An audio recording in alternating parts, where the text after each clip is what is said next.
आज हम बनाते हैं पास्ता। इसे हम बहुत ही इजी तरीके से कुकर में बनाकर तैयार करेंगे।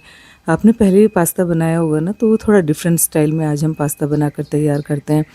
तो पास्ता बनाने के लिए इसकी प्रिपरेशन स्टार्ट कर लेते हैं। उसके लिए लेते हैं यहाँ पर टमाटर।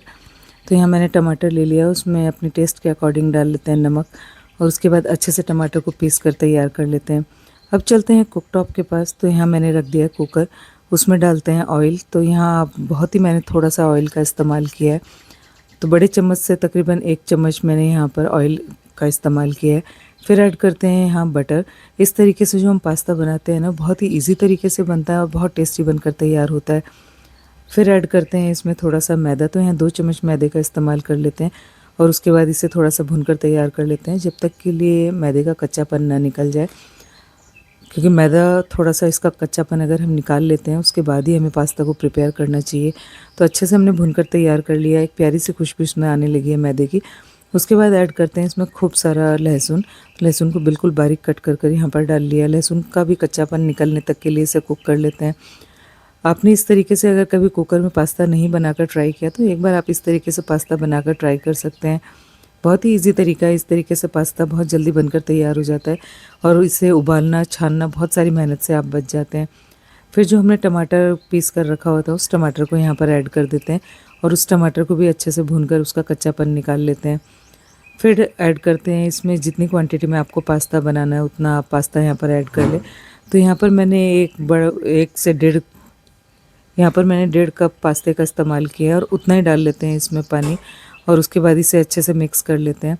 तो जितना आप पास्ता लेते हैं, उतना ही आपको यहाँ पर पानी का इस्तेमाल करना है। अगर आपने 1 कटोरी पास्ता लिया है, तो 1 कटोरी पानी का इस्तेमाल कर लें। पानी डालने के बाद इसे अच्छे से मिक्स कर लेते हैं। फिर यहाँ डालते हैं अपने पसंद के अनुसार स्पाइसेस।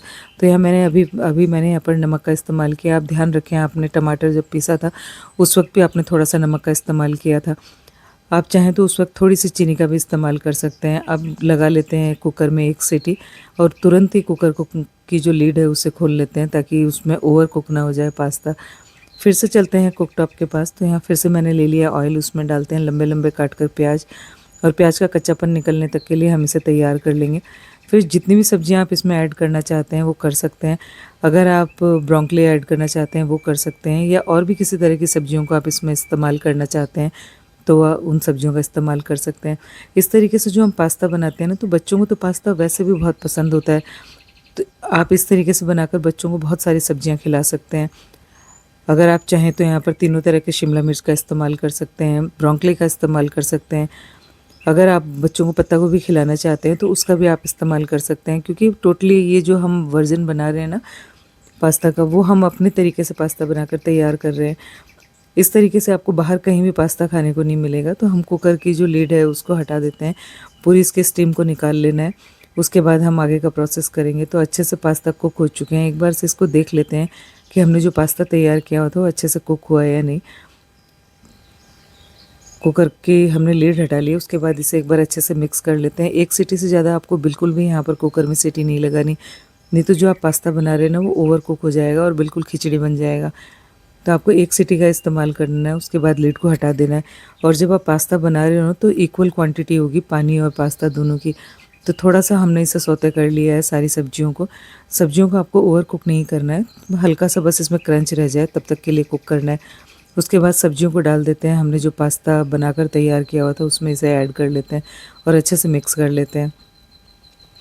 आपने कढ़ाई में पास्ता बनाया होगा, या इस तरीके से अगर अभी तक आपने पास्ता बनाकर तैयार नहीं किया, तो एक बार आप इस तरीके से पास्ता ज़रूर बना कर देखें। बहुत ही परफेक्ट पास्ता बनता है, इतना टेस्टी पास्ता बनकर तैयार होता है ना, आप फिर बार बार से इसे ही बनाएंगे। फिर ऐड कर लेते हैं इसमें सीजनिंग। अपनी पसंद के अनुसार डालते हैं नमक मिर्च। अगर आप बहुत ज़्यादा स्पाइसी खाना पसंद करते हैं तो थोड़ा सा सीजनिंग की मात्रा को बढ़ा सकते हैं, या फिर आप जो लाल मिर्च जो है उसे आप भी थोड़ा ज़्यादा इस्तेमाल कर सकते हैं। पूरी तरीके से पास्ता बनकर तैयार हो गया है। अब इसमें जो सभी लोगों को बहुत पसंद होती है उसे डालते हैं चीज़। तो चीज़ को आप कद्दूकस कर कर भी डाल सकते हैं। तो मैंने अभी इसी तरीके से डाल दिया, क्योंकि पास्ता बहुत ज़्यादा गर्म है तो चीज़ अच्छे से इसमें मेल्ट हो जाएगी। तो आप चीज़ का भी इस्तेमाल अपनी पसंद के अनुसार कम ज़्यादा कर सकते हैं। चीज़ डालने के बाद अच्छे से इसे मिक्स कर लेते हैं। देखने में ऐसा लग रहा है ना, पास्ता बहुत ही टेस्टी बनकर तैयार हुए हैं। यकीनन ये बहुत ही अच्छे बनकर तैयार हुए हैं। अब ऐड करते हैं पसंद के अनुसार इसमें काली मिर्च। जितने भी आप स्पाइसेस डाल रहे हैं ये आप अपने पसंद के अनुसार कम ज़्यादा कर सकते हैं, पर जो इस वक्त मैंने आपके साथ शेयर किए हैं, जो मसाले शेयर करे हुए हैं वो मसाले एकदम परफेक्ट है। चीज़ अच्छे से मेल्ट हो चुकी है, आपको देख कर ही लग रहा होगा ना। तो पास्ता हमने पूरी तरीके से तैयार कर लिया है। कर लेते हैं इसकी प्लेटिंग। तो यहाँ ले लिया है मैंने एक बोल, उसमें डाल लेते हैं पास्ता। ये देखने में इतना अच्छा लग रहा है, खाने में बहुत टेस्टी बनकर तैयार हुआ है। अगर आपने इस तरीके से अभी तक पास्ता बनाकर तैयार ना किया हो ना, तो एक बार से आप इस तरीके से कुकर में पास्ता बनाकर ज़रूर तैयार करें। ये बच्चों को बहुत ही ज़्यादा पसंद आने वाला है, बच्चों को नहीं बड़ों को भी बहुत पसंद आने वाला है। तो पास्ता पूरी तरीके से तैयार है। आप इसमें तीनों तरह की शिमला मिर्च डाल सकते हैं। तो इस तरीके से आप कुकर में पास्ता बनाएं एंड एंजॉय।